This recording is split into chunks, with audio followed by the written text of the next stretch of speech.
इतना बड़े अगर हॉस्पिटल में एक छोटी सी बीमारी का अगर यहाँ पे रेबीज का इंजेक्शन नहीं है तो इस हॉस्पिटल का मतलब क्या बनता है? स्वास्थ्य विभाग मंत्री जी आप सुन लीजिए। और सामने पे एक जन औषधि केंद्र भी लगा हुआ है। ये किस लिए है? किस लिए है ये? जब यहाँ पे इलाज नहीं होता है तो ये किस लिए है? आप मेरे को जवाब देना। अगर नहीं है तो सरकारी डॉक्टरों की भर्ती क्यों होती है? सारे डॉक्टर खड़े हो रखे हैं। अगर मैं किसी से गलत अगर बोल रही हूँ तो मेरे को बताना कि हाँ ये चीज गलत है। उत्तराखंड मेरी छाती और माटी से मैं ओंकार सिंह कोहली। आप देख रहे हैं उत्तराखंड मेरी छाती और माटी यूट्यूब चैनल। साथियों, आपने अभी कुछ शब्द सुने होंगे। हरिद्वार जैसे एरिया में, जो कि हमारी उत्तराखंड की राजधानी से सटा हुआ भी है, और सही मायने में कहें तो हरिद्वार अपने आप में एक बहुत बड़ा नाम है। हरिद्वार में अगर इस तरीके की स्थितियां चल रही हैं तो आप सोचिए कि पहाड़ में क्या चल रहा होगा। क्या लगता है आपको कि 24 सालों में कोई विकास हुआ है? बहुत से साथियों से मैंने सुना है, कमेंट में लोग लिखते हैं कि आप यूट्यूबर जो हैं उत्तराखंड की छवि खराब कर रहे हैं। फिर भी लोग कहते हैं कि नहीं, पहाड़ में तो बहुत विकास हो गया। विकास वो किसको मानते हैं? रोड को विकास मानते हैं। अगर आप कहीं जाएं तो देखेंगे कहीं पे हॉस्पिटल में डॉक्टर नहीं है, कहीं पे डॉक्टर है तो दवाइयां नहीं हैं, और दवाइयां हैं तो एक्सपायरी डेट की दवाइयां मिल रही हैं, या फिर वो सिर्फ और सिर्फ वो उस हॉस्पिटल के जो सेंटर खुले हुए हैं, स्वास्थ्य केंद्र खुले हुए हैं, वो रेफर केंद्र बनकर रह गए हैं। यहाँ तक कि पौड़ी हो और पौड़ी श्रीनगर जैसे बड़े बड़े हॉस्पिटलों में भी रेफर का ही सुविधा है। को अपने इलाज के लिए पहले तो पहाड़ से देहरादून तक आना पड़ता है, ऋषिकेश तक आना पड़ता है, और वहां भी नहीं होता, वो रेफर हो जाता है दिल्ली के लिए या चंडीगढ़ के लिए। अगर मैं आपको हकीकत बताऊं तो एक वीडियो में 2021 का आपको बताऊं, जब हम एक पदयात्रा कर रहे थे, उस दौरान में जब हम रोड पे चल रहे थे तो एक व्यक्ति आया और वो बोला कि मेरे बेटे को ये दवाई दी गई है। पता चला तो एक्सपायरी डेट की दवाइयां हैं। वहां जाके देखते हैं क्या हुआ। थोड़ा सा वो क्लिप मैं आपके साथ जोड़ रहा हूं। आप नाम क्या? डेट दिखाएंगे जरा। नहीं, ये डॉक्टर प्राची ने लिखा था। डॉक्टर प्राची को बुलाइए। उनको भी बुला लीजिए। डॉक्टर प्राची को बुला के लाइए। वो है नहीं, बताइए। आप हमें बताइए। नहीं, मैं हम आपको क्या बताएं? हम आपसे पूछने आए हैं, हम आपको बताने नहीं आए। देखिए, आपके अस्पताल में लोग इलाज कराने आ रहे हैं, आप एक्सपायर दवाई दे रहे हैं लोगों को। आइए इधर, आइए आप आइए, आप इधर आइए। इन्होंने हमें बताया कि इनके पास जो है सारी एक्सपायर मेडिसिन आपने इनको दे रखी है। ये मेडिसिन अभी दी गई है, यहाँ पे खड़ी है, और ये पार्टीशन से हम लोग साथ चले हैं अभी। इस तरीके की मेडिसिन अगर दी जा रही है डॉक्टरों की तरफ से, ये उत्तराखंड तो उत्तराखंड में ऐसे डॉक्टरों की क्या जरूरत है? बाहर फेंको ऐसे लोगों को। बाहर के लोग कुछ नहीं है, डॉक्टर बने पड़े हैं। गंद फैला रखा है उत्तराखंड सरकार ने भी, और इन डॉक्टरों ने भी, जो उपाधि लेके बैठे हुए। चेक करवाइए कि यहाँ पे जो मेडिसिन है क्या आज अभी भी और भी एक्सपायरी डेट की है। आप ये बताइए कि अगर आपका बच्चा होता तो क्या करते आप? आपका बच्चा होता तो क्या करते? ये दवाइयां देते एक्सपायरी डेट की? हद हो गई है। मतलब उत्तराखंड के अंदर इतना बड़ा घोटाला। ये क्लिप उत्तराखंड पार्टीशन सतपुली के पास का है। अब मैं बात कर रहा हूं जिस क्लिप की, जिस वीडियो की मेन सत्यश्री देवी जी एक दबंग महिला हैं। वो चाहे हरिद्वार में रहें, चाहे वो अपने गांव जा रही हो, रास्ते की बात हो, चाहे वो अपने गांव में प्रधान और विधायक की बात हो, उन सबसे ही लोहा लेती है। और ऐसे ही लोगों को उत्तराखंड की जरूरत है। आइए आगे का वीडियो देखें। स्वास्थ्य विभाग गुड मॉर्निंग। आपके लिए बहुत बहुत बादराबाद में एक ये सरकारी हॉस्पिटल है। यहाँ पे कह रहे कि रेबीज का इंजेक्शन नहीं है। मैंने पर्ची बनाया, ये पर्ची है मेरे यहाँ पे। इतना बड़े अगर हॉस्पिटल में एक छोटी सी बीमारी का अगर यहाँ पे रेबीज का इंजेक्शन नहीं है तो इस हॉस्पिटल का मतलब क्या बनता है? कहाँ जाएगा बंदा इमरजेंसी में? पूरे ब्लॉक में कहाँ जाएगा ये बताओ? सरकारी हॉस्पिटल है ये। स्वास्थ्य विभाग मंत्री जी आप सुन लीजिए। इतने घोटाला के अंदर अगर ये हरिद्वार और ऋषिकेश पूरा उत्तराखंड राज्य अगर फंस रहा तो इसमें एक ये बादराबाद भी है। मैं 1000 बार आती हूँ यहाँ पे, और आज मैंने देखो मेरे हाथ में इतना दर्द हो रहा, मैं गाड़ी भी नहीं चला पा रही हूँ। इस हाथ में मेरे को डॉगी ने काट दिया था।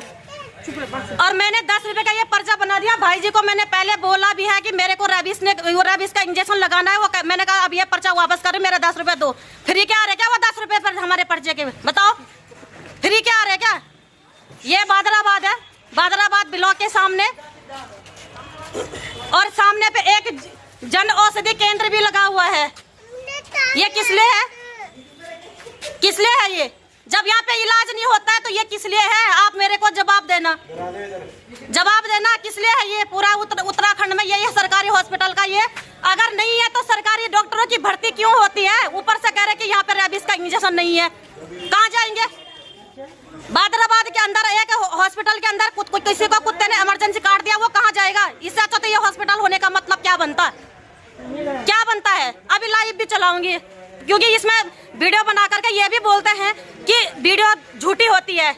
ये हॉस्पिटल झूठा है, यहाँ पे रेबीज का इंजेक्शन नहीं है, झूठा है ये। पिछले बार मैं एक छोटा सा इंजेक्शन लेने के लिए आई थी, उस समय भी मेरे एक सख्त इंजेक्शन लगाना था, वो खरीद के इन्होंने खरीदवाया मेरे से, मेरे पापा को लगाना था वो। जब सरकारी हॉस्पिटल में ये चीज की सुविधा नहीं है तो इसका होने का मतलब नहीं बनता। अगर बाहर से खरीद के लेके आना है तो सरकारी हॉस्पिटल क्या क्या मतलब बनता है? मुझे जो इसका स्वास्थ्य विभाग को यह जवाब देना होगा। यह है स्वास्थ्य विभाग का पर्ची।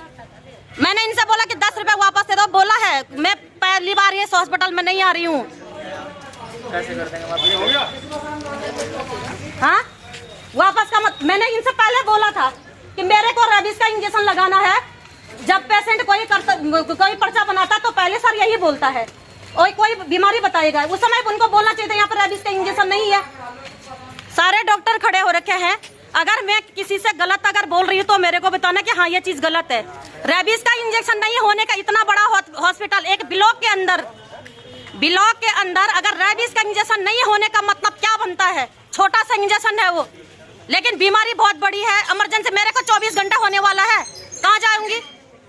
कहाँ से लेके आएंगे? बताना जरा। अगर झूठ बोल रही मैं तो ये जवाब देंगे मेरे को। कह रहे ऊपर से आता है, ऊपर भगवान है बैठा हुआ कोई? क्यों हम लोग टैक्स नहीं देते हैं? हम लोगों को सरकारी में कहीं ऐसा ये कहाँ का रूल आया कि जो कहीं नहीं होता? क्यों हम लोग बोलते नहीं है? इसीलिए स्वास्थ्य विभाग आप गाली खा रहा, इसलिए खा रहा हूं। नहीं तो इमरजेंसी में अगर मान लीजिए मेरे को, अगर मैं कह रही कि क्योंकि मेरे हाथ में गहरा निशान डाल रखा कुत्ते ने, ये गलत बात है आपकी। ये लोग जवाब देंगे। रेबीज के इंजेक्शन यहाँ पे नहीं है, बादराबाद ब्लॉक में सरकारी हॉस्पिटल है ये। अभी इसका लाइव चलाऊंगी दबा के। तो दोस्तों फाइनली घर पहुंच गई हूँ मैं। आज मेरा इतना मूड खराब हुआ ना, सच में बताऊं क्या होगा इस बादराबाद हॉस्पिटल का। बादराबाद हॉस्पिटल में ना एक भी इलाज के लिए, 2 इतने छोटे छोटे बच्चे, एक होगा 1 साल का और एक होगा 8-9 महीने का भी नहीं होगा। तो वो वहाँ पे लेके गया और एक तो बिल्कुल सीरियस बीमार हो रखा था। तो उसने बोला कि मैडम मैंने इसको भर्ती करना है। वो कह रही कि मैडम यहाँ पे इसका इलाज नहीं होगा।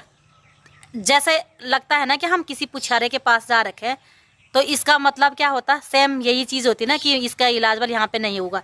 पहले एक बार कम से कम आला तो रहता है डॉक्टर का, पहले आला लगा करके देख लो कि इसमें प्रॉब्लम क्या है। थोड़ा सा एक इंजेक्शन या दवाई कुछ भी जो भी है उनके पास दे दो। जब वहाँ होता ही नहीं है तो मैं कहती कि जिस हॉस्पिटल में सुविधा नहीं होती है, डॉक्टर सैलरी लेते हैं, लेकिन पेशेंट वहाँ पे क्या करेगा? जब बेड ही नहीं होंगे या ना सुविधा ही नहीं होगी तो करेगा क्या? दूसरी बात, जब पेशेंट वहाँ पे जाएगा वहाँ पे दवाई नहीं मिलेगी तो मैं उस हॉस्पिटल के लिए क्या बोलूँ? मैं तो उसको हॉस्पिटल कैसे घोषित करूँ? मैं ये सोचती कि यार चल हम हॉस्पिटल में आ रहे हैं, मैं तो उसको सीधे बोलती हूँ ये धर्मशाला है। जिस हॉस्पिटल में ना डॉक्टर और ना दवाई ना तो पेशेंट, उसको धर्मशाला ही तो कहा जाएगा। पेशेंट होंगे कहाँ से जब वहाँ से वो निकाल देते कि जाओ आप। कोई भी एक भी कैमरा, पता क्या, पिछली बार जब हम गए थे तो कैमरा नहीं था वहाँ पे, लाइट नहीं थी। कम से कम 2-2.5 घंटे हम वहाँ पर रहे लाइन में लगे हुए। इतनी पसीना आ रखी हद से ज़्यादा। और मैंने उनको बोला भी है, मैंने कहा यहाँ पे तो कैमरा ही नहीं है। मैंने कहा वीडियो का भी क्या यहाँ पे कौन बोलेगा कि हाँ यार तुम वहाँ गए थे? खाली एक बिल्डिंग दिखा करके, ना तो वहाँ पे कैमरा ना तो वहाँ पे कुछ। इस बार में भाई कैमरा वहाँ पे लग रखा। इस बार में मैं अभी गई थी 6 महीने पहले तो तब नहीं था, आजकल तो कैमरा उसमें लग रखा। अब क्या हुआ कि ना वहाँ पे जनरेटर की सुविधा है, ना वहाँ पे पंखे की सुविधा। पंखे बस डॉक्टरों के पास लगा रखे हैं, उसमें भी किसी में स्विच लगा रखे, किसी में नहीं लगा रखे। ये बादराबाद हॉस्पिटल का हाल है।